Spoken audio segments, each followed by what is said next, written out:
अजं अच्युतं अव्ययम् आदिनाथम् अखण्डद्वयम् अप्रमेयम् अनन्तम् अरूपम् अनामम् अगम्यम् अभेद्यम् पादारविन्दम् भजे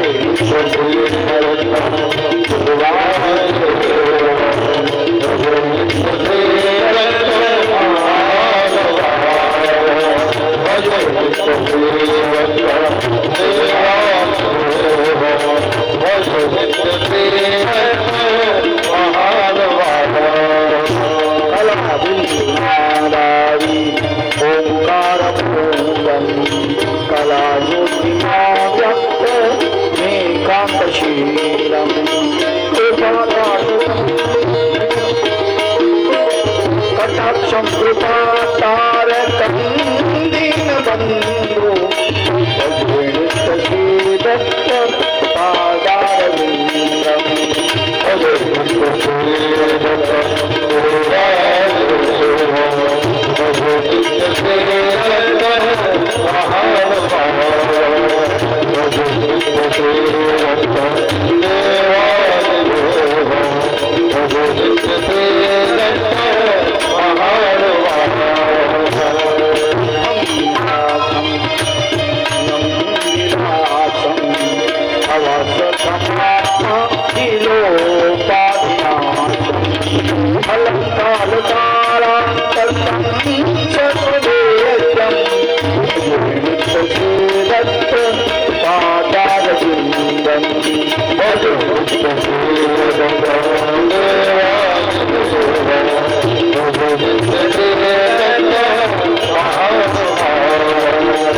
Hare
कृष्ण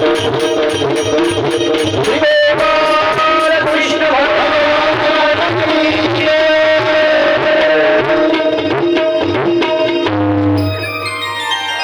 कृष्णाय वासुदेवाय हरे परमात्मने प्रणतक्लेशनाशाय गोविंदाय नमो नमः सच्चिदानंद रूपाय विश्वोत्पत्त्यादिहेतवे तापत्रय विनाशाय श्रीकृष्णाय वयं नमो।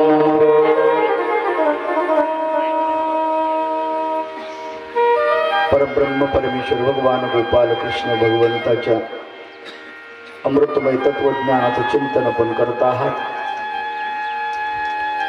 समरप्रसंगी अर्जुनाला निरूपण केलेली श्रीमद भगवद्गीता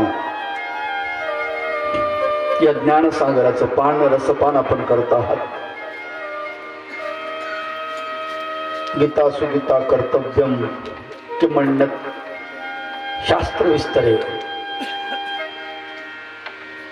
एकच शास्त्र खूप झालं म्हणले, गीता सुगीता कर्तव्यम किम अन्यत् शास्त्र विस्तरे। अन्य शास्त्र इतर शास्त्र याचा विस्तार करण्याची काय गरज आहे?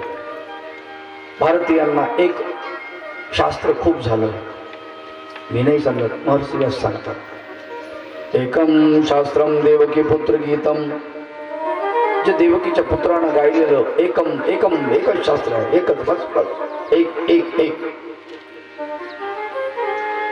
सर्वज्ञ श्री चक्रधर प्रभूंनी सांगितलं एक देव एक धर्म, एकच देव एकच धर्म जगामध्ये।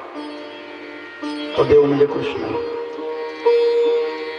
आणि त्यांनी सांगितलेला धर्म तो धर्म। म्हणून एकम शास्त्रम देवकी पुत्र गीतम, एको देवो देवकी पुत्र एवो, एको मंत्रस्तस्य नामानि यानि। एकच मंत्र आहे म्हटले जगामध्ये त्या भगवंताचं नाव, बाकी मंत्र सगळे त्याच्या पुढे कुचकामी आहेत, त्याच्या पुढे काही उपयोगाचे नाही म्हटले ते मंत्र। एकच मंत्र, और असा स्वाद देणारा मंत्र, फलप्राप्ती देणारा मंत्र,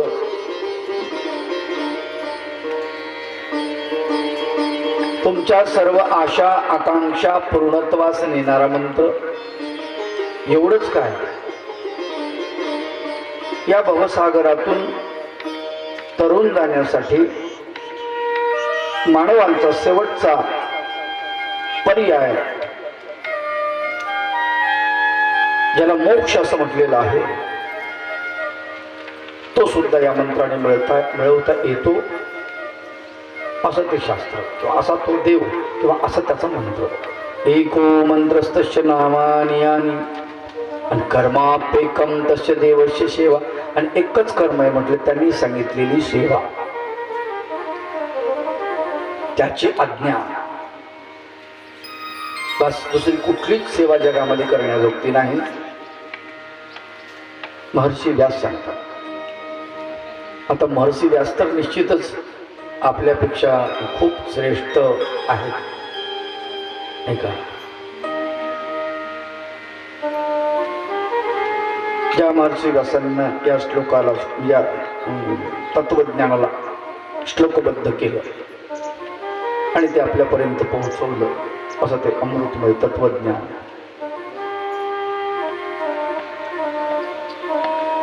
त्याचं रसपान आपण करतो आहोत।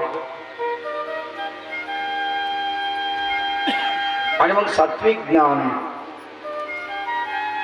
काल आपण बघितलं इथपर्यंत होतो की ज्ञान 3 प्रकारचं आहे।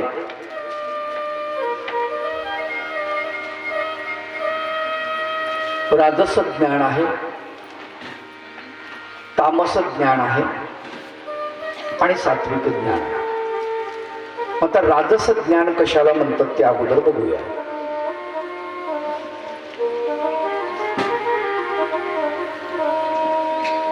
आपण अनेक गोष्टी पाहतो आजच्या यंत्राच्या माध्यमातून।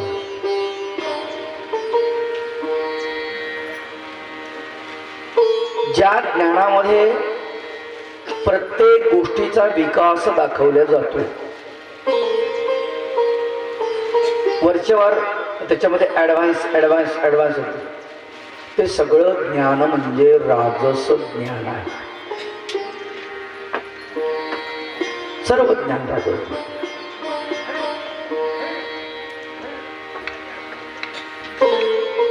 मग त्याच्यामध्ये तुमचं नृत्य असू द्या, गायन असू द्या,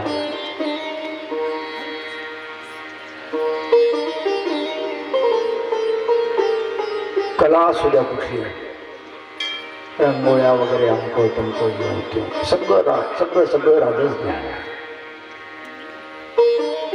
टोटल राजस ज्ञान, त्याच्यामधून निर्मिती सतत होत राहते. नवीन नवीन येत राहतं, नवीन नवीन आपण ऐकत राहतो, पाहत राहतो. ते सगळं सगळं सगळं तत्वज्ञान म्हणजे राजस तत्वज्ञान.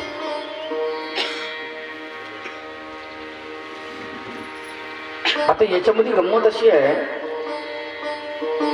एक आपल्या मराठीत म्हण आहे, पाकडलं पाकडलं काही नाही सापडलं. तुमच्याकडे हे राजस ज्ञान अशा प्रकारचं आहे. कितीही प्राप्त करा, कितीही प्राप्त करा, कितीही प्राप्त करा. आमचे एक बाबा आहे,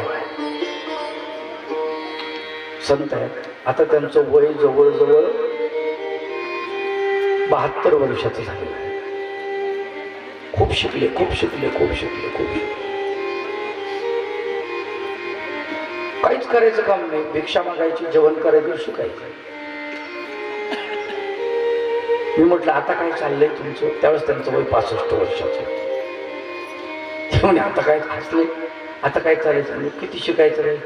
ते म्हणे भारत सरकारनं सांगितलं का आता तुम्ही कामं करा,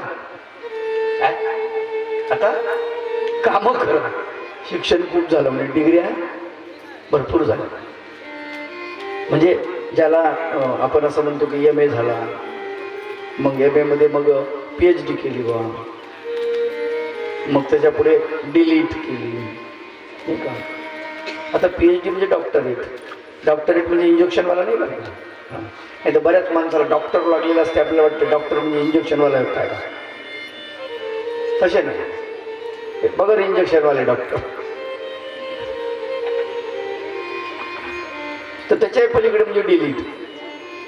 ते म्हणे आता डिलीट झालं, सगळं झालं, आता ते म्हणतात म्हणे आता काम करा, एखादा ग्रंथ त्याचं तुम्ही काम करा. आता ते शिक्षण संपलं म्हणे तुमचं, किती शिकणार? एका विषयामध्ये तुम्ही पुढे जाणार, किती जाणार?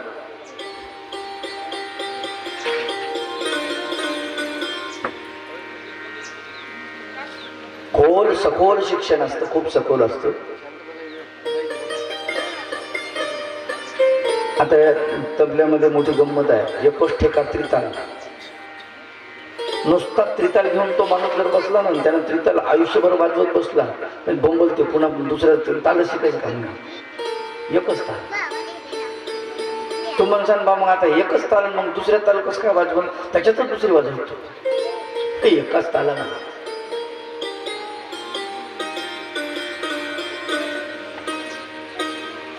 आयुष्य निघून जात.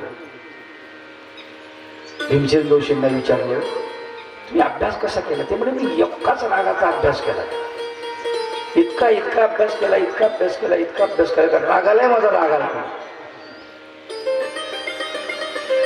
रागाला सुद्धा माझा राग आला. म्हणजे काय लावलं ते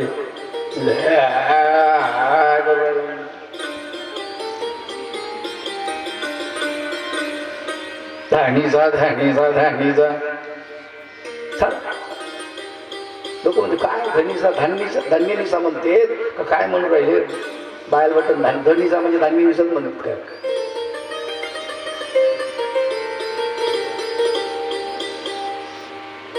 यमन राग मी त्याचा अभ्यास केला, म्हणजे चिंतन केलं.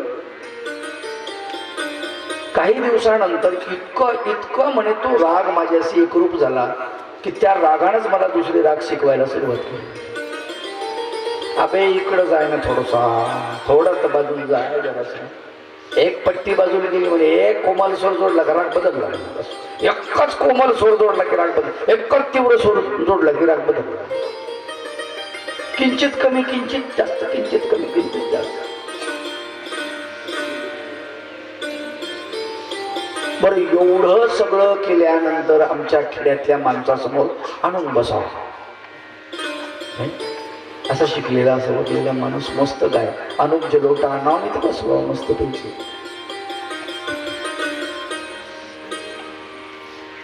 रंग दे चुनरिया,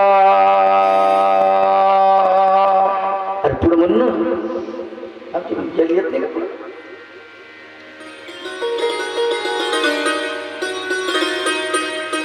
त्यातले ते हे आहे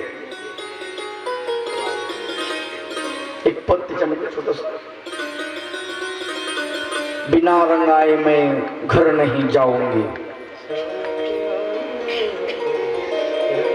तेवढंच ते 5 मिनिटं म्हणतो, बिना रंगाए मैं घर नहीं जाऊंगी, बिना रंगाए मैं तो घर नहीं जाऊंगी, बिना रंगाए मैं तो घर नहीं जाऊंगी, बिना रंगाए मैं तो घर नहीं जाऊंगी, बिना रंगाए मैं तो घर नहीं जाऊंगी. बीत ही जाएगा, बीत ही जाएगा सारी दुनिया, शाम पिया मुझे रंग दे दुनिया, रंग दे दुनिया, रंग दे दुनिया, रंग दे दुनिया, रंग दे दुनिया, शाम पिया मुझे रंग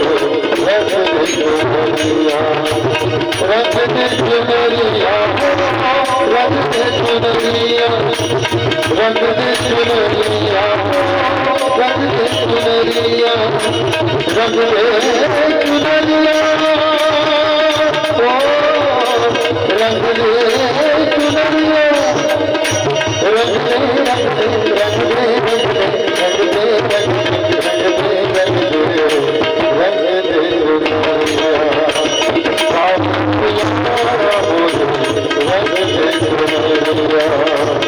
शाम पिया मुझे रंग दे दुनिया, शाम पिया मुझे रंग दे दुनिया, रंग दे दुनिया, रंग दे दुनिया.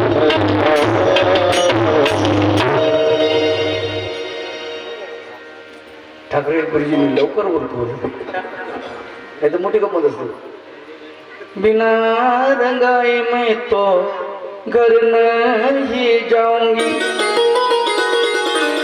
आणि तिथंच कॅसेट ऐकली अडकली.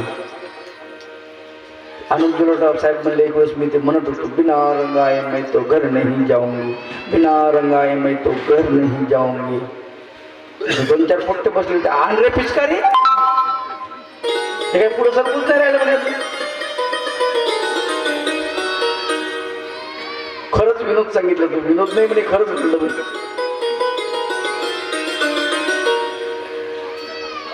अवघड आहे. बरं एवढं सगळं केल्यानंतर तुम्हाला सांगतो,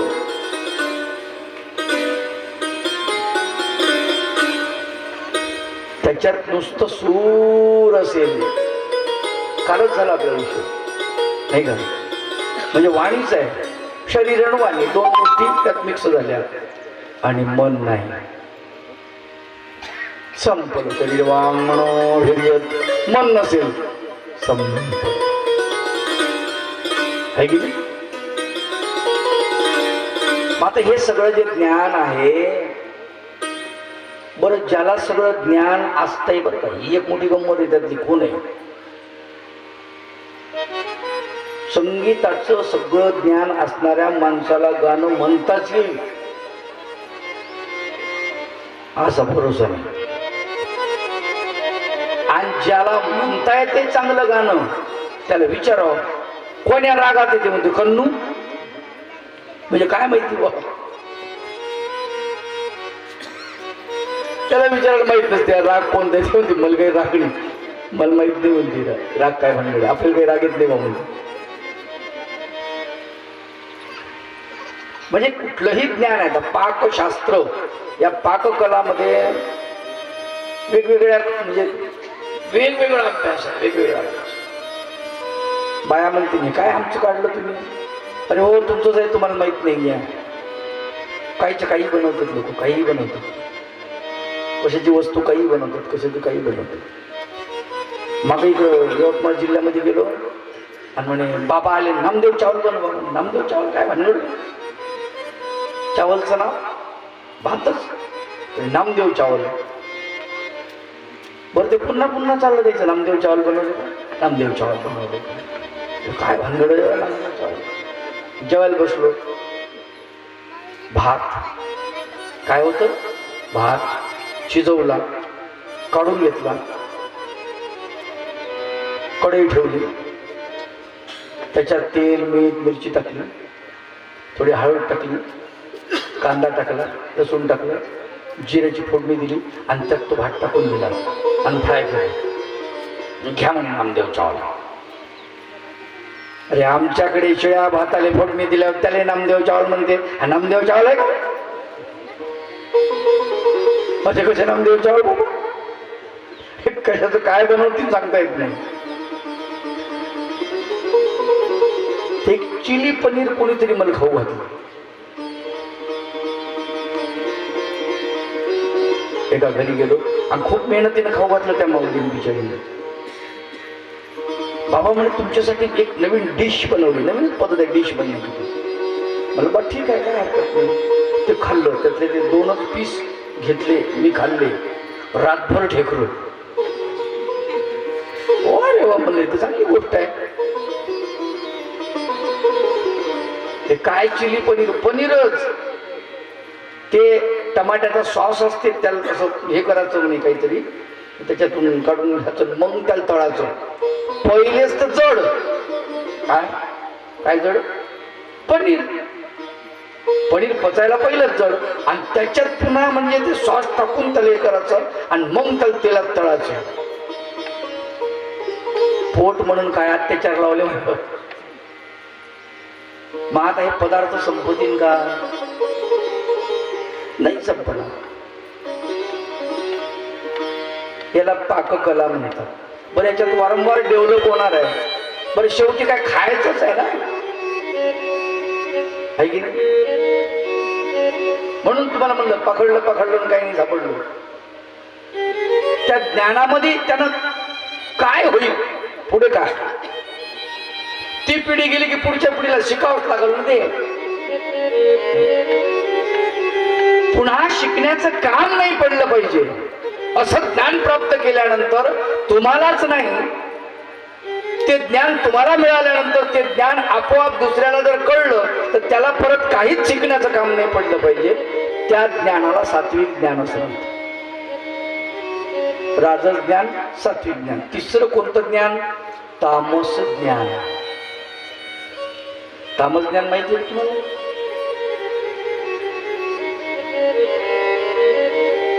लोक मंत्र तंत्र करतात ना. गावात कोणाला जरी इच्छू चावला, इच्छू चावला, एक आवाज करू नको. काहून, आसपास लोक राहतात. त्याला आवाज आला, इच्छू चावला म्हणून का त्याचे मंत्र उलटे चालते म्हणून असं म्हणतात. कसे चालते ते आपल्याला काही माहित नाही. आणि याचा इच्छू ठणण बोंबलते, म्हणजे बारीकसा इच्छू असेल तरी बोंबललं गेलं. मी म्हणतो असं उलट होतेच का काही माहित नाही. नाही म्हणले लोक असं आहे का ते उतरायचं शिकवण्यासाठी चढावचं पहिले शिकवावं लागतं. याला म्हणतात तामस ज्ञान. म्हणजे दुसरा नाचला पाहिजे, नाही अवघड असत. दुसऱ्याचं वाटोळं झाल्यावर आपल्याला बरं वाटतं. याला कोणतं ज्ञान म्हणतात, तामस ज्ञान. आणि माणसाला सध्या हे खूप आवडते, दुसऱ्याचं वाटोळं झालं खूप मजा वाटते.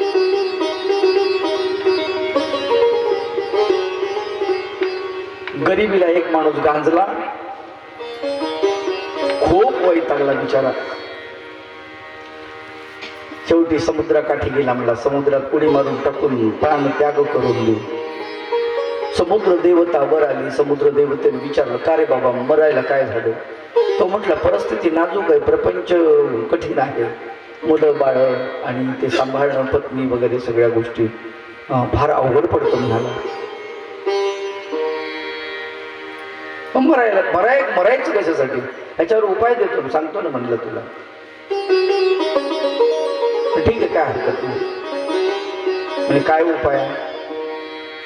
त्याने एक घंटी दिली त्याला वाजवायला, घंटी ती छोटी मंदिरात असते ना घंटी. म्हणला, ही घंटी घेऊन जा आणि ही घंटीशी वाजवली, तू जर म्हटलास मला 100 रुपये पाहिजेत, तर तुला 100 रुपये त्या घंटीतून प्राप्त होतात. तू घंटी वाजवली आणि असं म्हटलं, आज मला पुरणपोळी खायची, लगेच पुरणपोळीचं ताट पुढे, म्हणजे स्वयंपाक करायचं काम नाही. लई खुश झाला. बुंदीचे लाडू, बासुंदी, गुलाबजामुन, कडाकण, दररोज वेगवेगळे खाऊ. पण त्या समुद्र देवतेनं सांगितलं की म्हटलं, हे सगळं बरोबर आहे, तुला जे भेटेल ना या घंटीतून मिळणार आहे, पण शेजारच्याला मात्र दुप्पट भेटेल बरं का.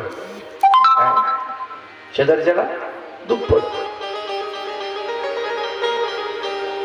तू जर 100 रुपये मागितले, तुला 100 रुपये मिळतील, पण शेजारच्याला मात्र निश्चित 200 रुपये मिळतील. म्हणला, मेहनत मी केली, मरायला मी आलो, मला प्रसन्न होऊन ही घंटी मिळाली, मला 100 आणि त्याला कोण 200? ते म्हणला, ते काय तुला घंटी न्यायची असेल तर नाही तर नको नाही. पण हिचा नियमच तसा आहे. म्हणला, शेजाऱ्याला जास्त मिळतं, दुप्पट मिळतं. घरी आला पठ्ठा, एवढी परिस्थिती नाजूक, पण कोपऱ्यामध्ये घंटी फेकून दिली. म्हणलं, काही उपयोगाची नाही गोष्ट. काहून? आता पहा, गरिबी दूर होण्याचं साधन जवळ आहे. गरिबी दूर होण्याचं साधन अगदी जवळ आहे, पण गरिबी दूर होत नाही. का दूर होत नाही माहिती आहे? काय कारण आहे? शेजारी सुखी नाही झाला पाहिजे म्हणून गरिबी दूर होत नाही. असं आपण काहून दुःखी माहिती आहे का? आपली शेजाऱ्याने गाडी काहून घेतली त्याच्यामुळे आपली तब्येत बिघडते, आपली बीपी हाय होते, सगळ्या बिमारी आपल्याला लागतात त्याच्यामुळे. आताच्या माणसाचं गणितच आहे. यानं प्रयोग केला नाही, घंटी बाजूला कोपऱ्यात टाकून दिली.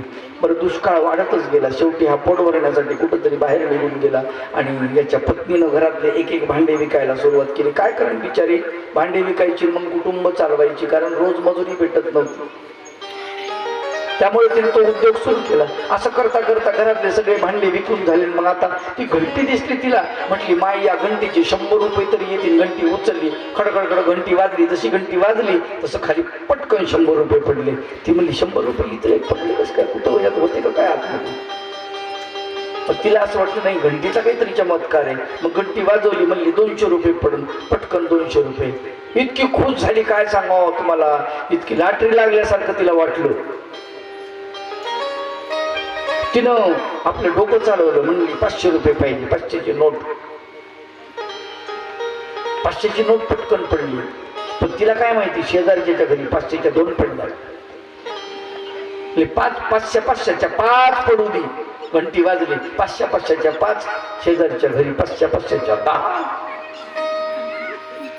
इकडच्या पेक्षा दुप्पटच चाललं तिकडं. पैशाचा ढीग जमा करून करून थकली. म्हणली, माय जेवायचं काय करीन आता, स्वयंपाक कधी करीन, दिवस मावळून गेला आणि आज तर मला लय भूक लागली. म्हणली, काय करू, जेवण जर मिळालं असतं तर बरं झालं असतं. घंटी वाजली की जेवण भेटलं समोर, असं मस्त ताट. तिला वाटलं, वा वा वा, हे पदार्थ वगैरे सगळे खूप छान झालं, म्हणजे खूप छान.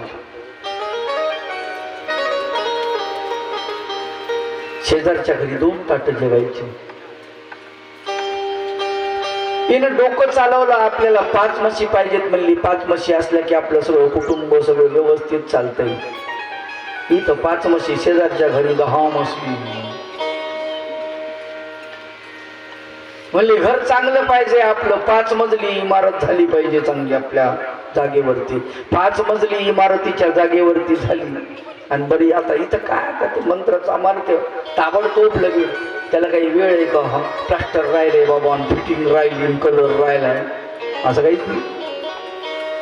5 मजली इमारत, पण शेजारीच म्हणजे 10 मजली इमारत.